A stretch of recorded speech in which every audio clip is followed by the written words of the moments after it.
So the case was unusual from the start. It didn't make sense. That just didn't seem right. It just didn't make sense.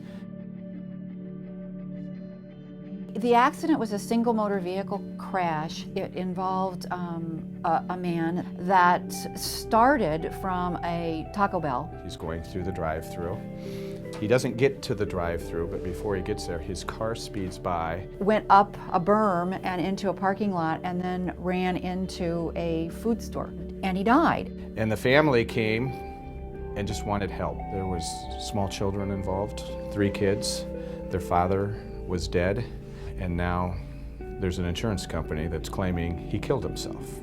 When I did the autopsy, I was aware that it was being considered by the police as a potential suicide. The whole thing continued to not make sense, and ultimately I ended up saying that the manner of death was undetermined. The first thing was just to try to figure out what happened. I found a biomechanical engineer and came to Minnesota with a team of reconstructionists, and we started analyzing how did this happen. We noticed that in one photograph, by the gentleman's right foot was a $5 bill.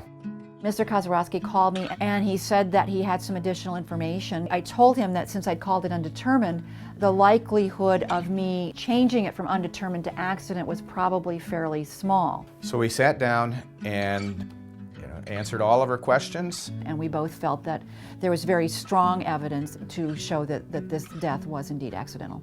He reached down to pick up a $5 bill. He accidentally accelerated the car into a berm, which caused the airbag to deploy. An airbag coming out at 200 miles an hour with your face right up against it, that can be lethal. That one word going from undetermined to accident was huge. The family was able to collect 100% of the benefits, and we were able to solve it for them, which was equally as important.